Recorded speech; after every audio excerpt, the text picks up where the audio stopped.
नमस्कार दोस्तों, यूपीपीएससी 2023 के लिए अति संभावित करंट अफेयर्स के क्रम में आज हम लोग सबसे पहले बात करेंगे कॉफ़ी से संबंधित जितने भी करंट अफेयर्स और स्टैटिक फैक्ट्स एंड फिगर हो सकते हैं उनके बारे में। तो चलिए शुरुआत करते हैं। अभी हाल ही में कॉफ़ी बोर्ड ऑफ इंडिया ने एक रिपोर्ट जारी किया। इस रिपोर्ट में ये बताया गया कि भारतीय कॉफ़ी का निर्यात 1.66% बढ़ गया है। आपको ये ध्यान रखना है कि भारतीय कॉफ़ी के निर्यात में बढ़ोतरी हुई है। इसके बाद आपसे सीधा क्वेश्चन पूछा जा सकता है कि भारतीय कॉफ़ी का सबसे बड़ा आयातक कौन सा देश है, तो आपका उत्तर हो जाएगा इटली। इसी क्वेश्चन को एक दूसरी तरह से भी पूछा जा सकता है कि भारतीय कॉफ़ी का सबसे अधिक निर्यात किस देश को किया जाता है, तो अगर निर्यात पूछे तब भी इटली हो जाएगा, और अगर इसी को घुमा के पूछ ले कि भारतीय कॉफ़ी का सबसे बड़ा आयातक कौन सा देश है तो इटली है। आप ये ध्यान रखिएगा। इटली के बाद जर्मनी और रूस का नंबर आता है भारतीय कॉफ़ी के निर्यात में, यानी भारत सबसे ज़्यादा कॉफ़ी का निर्यात इटली को करता है, फिर जर्मनी को और फिर रूस को। ये फैक्ट एंड फिगर आप याद रखिएगा। एक बार क्वेश्चन पूछा गया कि रोबस्टा और अरेबिका क्या हैं, किस चीज़ की वैरायटी है, ये क्वेश्चन पूछा गया। ऑप्शन में कॉफ़ी की वैरायटी और चाय की वैरायटी दोनों दी हुई थी, तो आपको चाय की वैरायटी नहीं लगाना है, ये कॉफ़ी की वैरायटी है। रोबस्टा और अरेबिका कॉफ़ी की वैरायटी है जिसे भारत निर्यात करता है। इसके साथ ही साथ भारत इंस्टेंट कॉफ़ी का भी निर्यात करता है, ये आप ध्यान रखिएगा।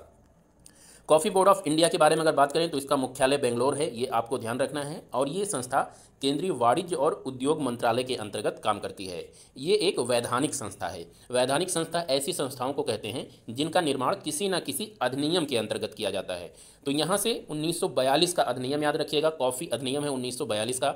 इसी कॉफ़ी अधिनियम के तहत कॉफ़ी बोर्ड ऑफ इंडिया का गठन किया गया था। अब बात करते हैं भारतीय कॉफ़ी के बारे में। तो आपको याद रखना है कि भारतीय कॉफ़ी दुनिया भर की सबसे अच्छी गुणवत्ता वाली कॉफ़ी मानी जाती है। इसका एक बहुत बड़ा कारण यह है कि भारतीय कॉफ़ी का जो उत्पादन किया जाता है वो छाये में किया जाता है।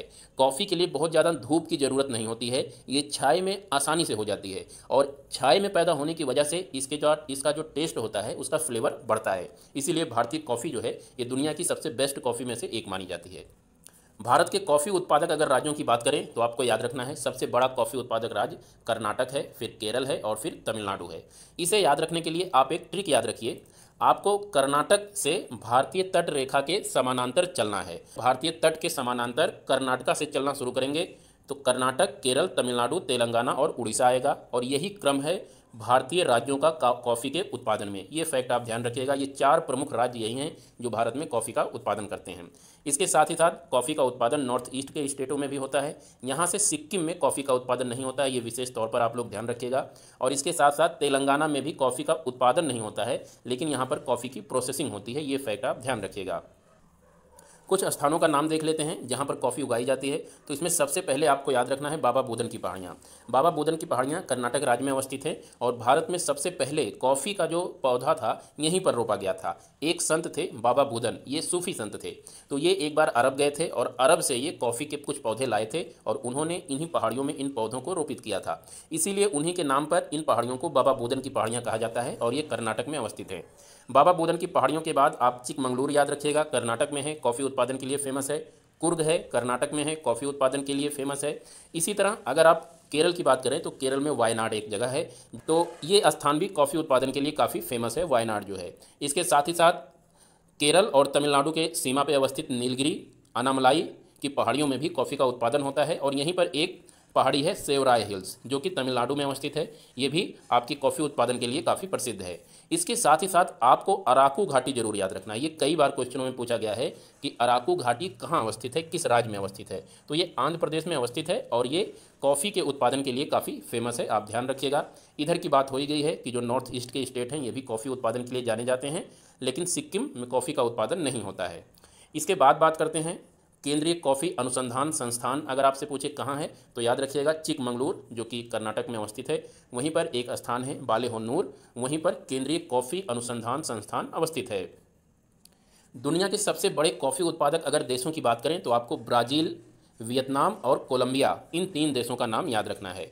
ब्राज़ील और कोलंबिया ये दक्षिण अमेरिका महाद्वीप में अवस्थित हैं, और वियतनाम एशिया में अवस्थित है। तो एशिया का सबसे बड़ा कॉफ़ी उत्पादक राज्य देश जो हो जाएगा वो वियतनाम हो जाएगा, ये आप ध्यान रखना है। और भारत का एशिया में तीसरा स्थान है कॉफ़ी के उत्पादन और निर्यात में। तो ये कुछ फैक्ट एंड फिगर थे कॉफ़ी से संबंधित, आपको याद रखना है। यहाँ पर स्टैटिक और करंट अफेयर्स, जितने भी करंट अफेयर्स कॉफ़ी से संबंधित है उनको यहाँ पर समाहित कर दिया गया है। आप इन वीडियोज़ को आसानी से देखिए और रिवाइज करके अपने नोट्स तैयार कर लीजिए। कॉफ़ी से रिलेटेड करंट अफेयर्स यहाँ से और अलग कुछ आएगा ही नहीं। इसके बाद बात करते हैं मिशन 929 की। सीधा पूछा जाएगा आपसे कि मिशन 929 किस संस्था के द्वारा शुरू किया गया या किस संस्था ने शुरू किया है। तो याद रखिएगा, भारत के चुनाव आयोग ने मिशन 929 शुरू किया है। इसे जान लीजिए कि ये किस लिए है। तो त्रिपुरा में चुनाव होने थे, वहाँ के 929 मतदान केंद्रों पर विधानसभा के चुनाव में मतदाता प्रतिशत को 92% करने का टारगेट इलेक्शन कमीशन ने लिया था और उसी के लिए मिशन 929 शुरू किया था आपके भारतीय चुनाव आयोग ने। इतना फैक्ट आपको ध्यान रखना है। बेसिकली आपको यहाँ से याद रखना है कि किसने शुरू किया था और किस चीज़ के लिए शुरू किया था। अब चुनाव की बात हुई है तो विधानसभा चुनाव को भी देख लेते हैं।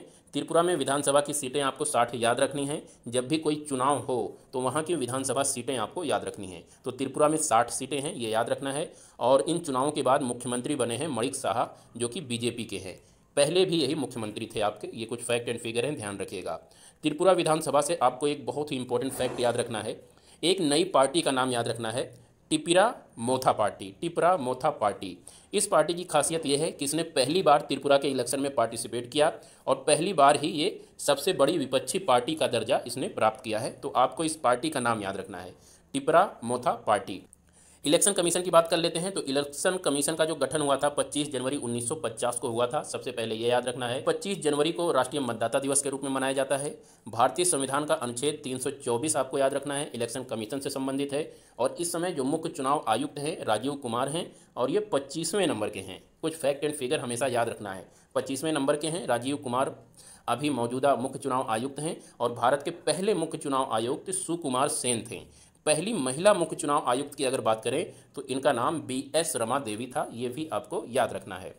इसके बाद बात कर लेते हैं K9 वज्र की। K9 वज्र से संबंधित आपको ये याद रखना है कि भारत 100 K9 वज्र तोपें खरीदेगा। ये तोपें जो हैं, इन तोपों को भारत लार्सन एंड टर्बो से खरीदेगा। ये एक भारतीय कंपनी है जो इन तोपों का निर्माण करती है। उनसे भारत का जो रक्षा मंत्रालय है 100 तोपें खरीदेगा, K9 तोपें खरीदेगा। ये आपको ध्यान रखना है। अगर बात करें तो ये एक होवित्जर तोप है, ये आपको ध्यान रखना है। होवित्जर तोप गोले दागने के लिए एक छोटी तोप होती है। इस समय भारत में धनुष, K9 वज्र और M777 ये 3 प्रमुख होवित्जर तोपें हैं जो भारत के पास मौके पे हैं।